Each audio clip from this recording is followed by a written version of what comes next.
But when it comes to people of color, all of these issues are politicized: immigration, racism, women's issues, every day to score points with the constituents. What do these issues mean for them in actual terms of legislative action? Because in 2016, 100 million Americans didn't vote. So I'd love to hear from you. From me or who? Which you? I'm sorry, Nando, go ahead. Go ahead.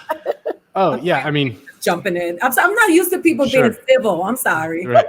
Well, the defining issue of the last 40 years in American life has been flattening wages, increased corporate profits, basically downwardly mobile standard of living for the vast majority of people, right? Politics has not delivered the goods to anyone outside of the very, very rich in the United States for the last 40 years. If you looked at the previous 40 years, there was growth and there was a growing life expectancy and growing wage for the vast majority of the population. For the past 40 years, that's been flat or declining. So people don't feel like politics is worth it because it hasn't delivered the goods on anything. Like literally no one's life has gotten better fundamentally and from an economic standpoint, which is the aspect that really kind of, it's your day to day. Like, can you put food on your table? Can you, that's the thing that really, really matters. It's just been downwardly mobile, and it doesn't matter whether the Republicans were in party in the 1980s, the Democrats were in power in the 1990s, then the Republicans came back, and then the Democrats came back, and it's just been the same kind of downward trend with very, very little, variation. So that's why people check out. I mean, that's the fundamental reason. If you looked at the era of mass politics in the 1930s, in response to the Great Depression, when the economy started kicking back into gear and there was mass politics and people were feeling invested, that's when you saw much higher voter turnout. I mean, that's just the way it is. So if politics doesn't deliver the goods, people are just going to check out. So before I'm going to allow Tara to respond, but Bakari has joined us. Bakari and his new aesthetic is what I call him. You gotta love it. This is my Marvin Gaye-ish look. Congratulations on your. Makes you want to holler. So Bakari is an attorney, political commentator, and a politician. But he recently published his memoir, My Vanishing Country, which centers on the forgotten lives of African-American working class people in the rural South. So it's funny that you just joined us, because we were just having this conversation about how the political parties have they hijack issues of marginalized communities, and we were talking about how what has actually happened to improve the lives of people of color when we talk about immigration, when we talk about these issues. And Nando is a Democratic socialist. Tara, you guys are buddies. She's a Republican. And of course, you're here.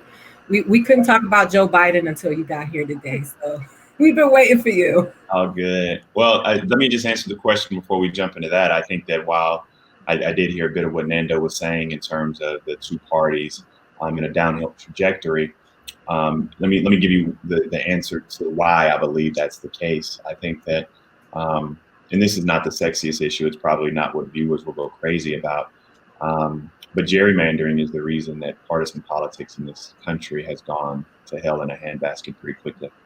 Why would be like, Bakari, why do you say that? Because now you only have to attempt to woo the extremes of your particular party. In many parts throughout the country, you're only running in primaries. There are no more general elections. There are only Republican primaries or Democratic primaries. And so you don't have individuals who are closer towards unifying or bringing people together, or even having to have conversations with those individuals who may not think like them. And you begin to see that become cyclical, because not only do you see that in your electoral politics, but then you also see that in your media, where you have the extremes, where you have the individuals who are just simply talking in their respective silos. And so it's not the sexiest issue in the world, but I do think it's one that we have to talk about and we're in that cycle now, because we now have the most important thing that we do every 10 years, which is the census. So whether or not you agree with anything that comes out of my mouth or not, fill out your census. And then you go into redistricting soon thereafter. And so I think that we have an opportunity to do better when it comes to redistricting. We have an opportunity to push for things like independent commissions to actually draw lines. the last thing I'll say is, why is that important? Because what's the number one thing people who are elected want to do? Get reelected. And so it's never healthy for them to draw their own lines that they're running in. Independent commissions are the way to do that. And I think once we have more fair redistricting, less gerrymandering, you'll have a government that can work better together and not be at a standstill like this. Tara, I wanted you to respond because a lot of times people who are of color, people of color who are Republicans, are always, not always, but a lot of people call them sellouts. They'll say you're betraying your people. The Republican Party is not for people of color. You know what I'm talking about because it happens. It happens all the time. So when I saw you at a Politicon, you were with Michael Steele. It was a group of Black Republicans that are not pro-Trump. And it was like you guys were walking around like llamas because everybody was like, wait a minute, what is this group of people? What are they doing?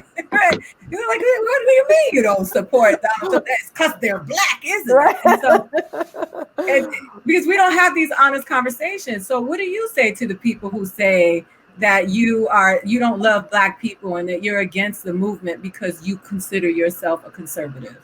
Yeah, I mean, I've been called every name in the book. Never been called a llama though. That's the first. I'll take that as a compliment. No, I am. I'm just joking. I love llamas. Llamas are awesome. They're really the best. Especially when they like prance around. They're so cute. But anyway, listen, it's one of those things where whenever you're a nonconformist, you have to be prepared for the people who may not understand where you're coming from. A lot of the times, it's just a lack of listening and understanding. There is a very checkered history over the last 40, 50 years of the Republican Party in communities of color, from the Southern strategy and other things that cannot be ignored. So there is a historic reason, and the experience has been a negative one. So people are like, how could you possibly associate with that?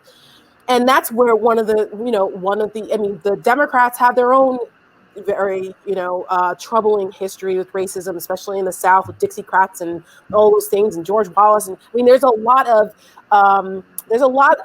blame to go around. There's things to go around that we can't ignore. What happens is, though, you have to, when people don't understand what the ideology is behind it, like when I say I'm a conservative first, I always identify with that and what conservative values are with individual freedom, smaller government, certain tenets of the conservative movement that I think would be, if we implemented them right, would be better for communities of color, for investing in communities and in ways and empowering individuals. It's the parties and the people who make that a problem when they don't execute the ideology well, and then you get into these problems. So I don't really care what people say, what they call me. What I try to do is have a conversation. Let's talk about it. And I've found that over the years, people, once they get a chance to talk to me, and I hold this very dear to me, and I consider this to be one of the crosses I have to bear as a conservative messenger. From the time I was 18 years old, my goal was to always present conservatism in a way that was different, where people, especially in minority communities, would hear it from someone who looked and sounded like them in a way they hadn't heard it before. Let's take out the other parts of it and just talk about the issues, the policies, and where it works and where it doesn't. And that's my goal. It's a little tougher to do that now because of the era that we're in, obviously. And I have to always caveat, that I'm a sane Republican. I am not a Trumper. I'm not a Trumper because, like I always said, there is a difference. Trump is not a Republican. He's a Trumplican. He's in for it for himself. This is what's happening here. Ain't nothing Republican about this. And so that's the challenge. It's just like we need to be able to listen and have conversations more and stop prejudging people what you think they are because of the sins of others who may have had the same label. Because nobody is pure here. Look, let me just say this. There is a difference between Tara Setmayer and Michael Singleton and the group of individuals who you can have a dialogue with about how we're going to we all have very similar goals. We have different ways of getting there. That's right. There's a difference between these two individuals that I outlined and Candace Owens. Like they're not the same. They're not the same sensationalized ignorance that we have to deal with on a daily basis. And so I appreciate that. And thank you, Bakari. But I don't envy your struggle now, because having to espouse conservative values without the intricacies of racism or race that comes from the White House is just very difficult. Yeah. I think understanding that white supremacy is real, and the country was founded on it, that it is embedded in the DNA of the country, then we can accept the fact that political parties are not exempt from that. Correct. But if we start talking about one political party being less racist than the other, it's like I always refer to Malcolm X. I remember Malcolm X said, "The South lets you get close but not uppity, and the North lets you get uppity but not close." But still, it's all racism, right? Yeah.